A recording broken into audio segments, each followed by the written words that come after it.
Hello everyone, welcome back to my channel. तो मैं आपके लिए लेकर आई हूँ बहुत ही इम्पॉर्टेंट वीडियो। और आज हम देखेंगे द्विवेदी युग के साहित्य की मुख्य प्रवृत्तियाँ। ठीक है, बहुत ही इम्पॉर्टेंट क्वेश्चन है, पेपर में पूछा जाता है। ठीक है, अगर आप 11th या 12th के स्टूडेंट हैं उनको भी आता है, और अगर आप BA स्टूडेंट हैं तो उसमें भी ये क्वेश्चन पूछा जाता है, तो इसीलिए भी ये महत्वपूर्ण है। ठीक है, द्विवेदी युग के साहित्य की मुख्य प्रवृत्तियाँ हम देखेंगे। तो इसमें जो है सबसे पहले हमारी राष्ट्रीयता, पहली अगर आप प्रवृत्ति देखेंगे तो राष्ट्रीयता बन जाती है। आपको ये पॉइंट्स जो है ना, ये याद रखने की ज़रूरत है। बीच में जो मटेरियल होता है वो तो आप खुद से भी बना सकते हैं, सिर्फ आपको समझने की ज़रूरत होती है। ठीक है, तो ये मैंने थोड़े से पॉइंट्स जो लिखे हैं ये हम देखेंगे। ठीक है, तो आप भी नोट कर लीजिए, पेन कॉपी लीजिए और वहाँ पे नोट कर लीजिए। बहुत ही सरल शब्दों में ये लिखा गया है। ठीक है, तो पहला हम देखेंगे राष्ट्रीयता। भारत में बढ़ती हुई राजनीतिक चेतना और सांस्कृतिक पुनरुत्थान के कारण राष्ट्रीयता द्विवेदी युग के साहित्य की प्रधान भावधारा थी। ठीक है, क्या थी राष्ट्रीयता? एक पहली प्रधान भावधारा थी द्विवेदी युग की। अगर हम देखें, देशभक्ति और देश प्रेम के ऊपर कई कविताओं की रचना इस युग में हुई है। तो देशभक्ति और देश प्रेम के ऊपर जो बहुत सारी रचनाएं इस पे की गई हैं। ठीक है, भारत के अतीत पर गर्व और वर्तमान स्थिति पर दुख प्रकट किया गया है। ठीक है, स्वदेशी वस्तुओं को अपनाने और विदेशी वस्तुओं को त्यागने का आग्रह किया गया है। राष्ट्रीयता में पॉइंट्स आप ये लिख सकते हो।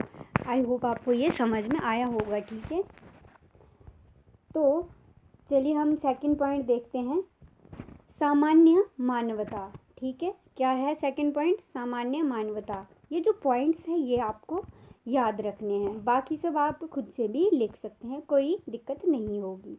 तो पहले का साहित्य आमतौर पर ईश्वर, राजा, सामंत, योद्धाओं या नायकों और ध्यान में रखकर लिखा गया था। जो सबसे पहले अगर देखेंगे तो वहाँ पे किस पे लिखा जाता था? राजा वगैरह जो थे उनके बारे में लिखा जाता था, योद्धा जो हो गए, योद्धा जो उनके बारे में लिखा जाता था, और नायकों प्रेम प्रेमिका जो होती है ना, उनको ये नायिका और नायक, ये सब स्टोरियाँ जो है लिखी जाती थी। ठीक है, सबसे पहले इस तरह से था। तो किंतु द्विवेदी युग में सामान्य मनुष्य को साहित्य में स्थान मिला। द्विवेदी युग में क्या है? सामान्य मनुष्य को साहित्य में स्थान मिला। आम लोगों के सुख दुख और परिस्थितियां का वर्णन काव्य में सहज भाव से किया गया। मैथिली शरण गुप्त की किसान सिया राम शरण की अनाथ और स्नेही की कृष्ण क्रंदन, इसी प्रकार की कविताएं हैं। तो ये जो है 3 कविताओं के नाम इन्होंने दिए हैं। मैथिली शरण की जो है किसान, और सियाराम शरण जो है उनकी अनाथ, और स्नेही जो है कृष्णचंद्र। ठीक है, ये इनकी क्रंदन है। ठीक है, तो ये आप स्पेलिंग देख लीजिएगा और आप उतार लीजिए। ठीक है, ये आप रुका के भी इस पे लिख सकते हैं। ठीक है, तो आई होप यहाँ तक आपको पॉइंट समझ में आए होंगे। थर्ड पॉइंट इसमें दिया गया है नीति और आदर्श। नीति और आदर्श जो है थर्ड पॉइंट आप लिखेंगे। ठीक है, तो इसमें हम देखते हैं द्विवेदी युग का काव्य आदर्शवाद और नीतिपरक रहा है। क्या रहा है? आदर्श बहुत ज़्यादा किया जाता था, और नीतिपरक, इसका ये चीज़ें दोनों इसमें रही हैं।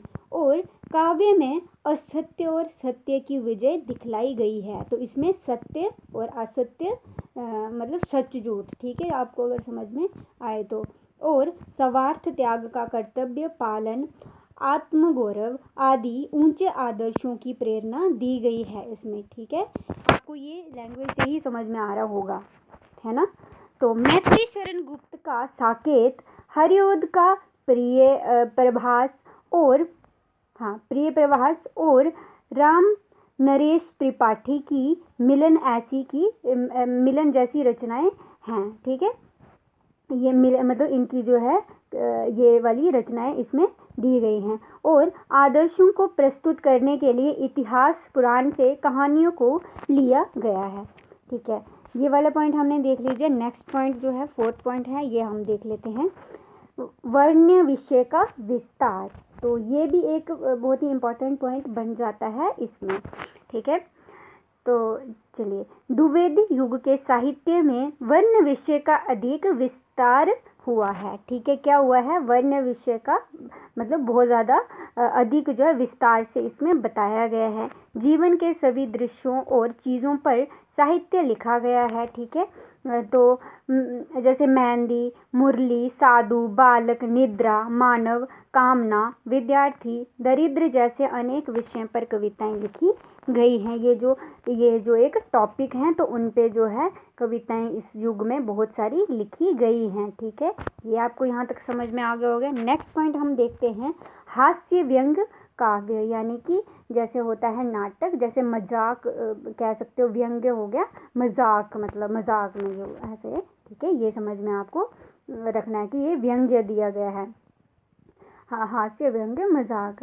देखिए, द्विवेदी युग में हास्य व्यंग्य काव्य के माध्यम से सामाजिक और धार्मिक बुराइयों की निंदा की गई है। इसी के मतलब आधार पे मजाक के मतलब मजाक में ही सारी चीज़ों को जो मतलब रूढ़ियाँ थी, बुराइयाँ थी, उनकी भी निंदा की गई है।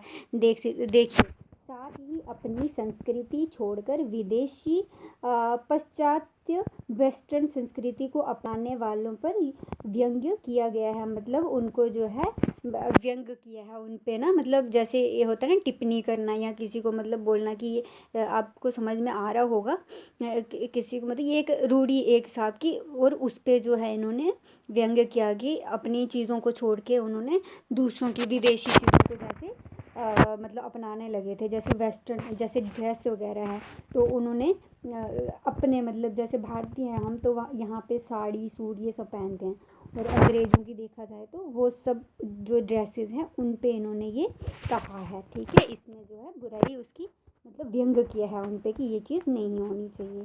ठीक है, काव्य रूप देखते हैं हमारा नेक्स्ट पॉइंट।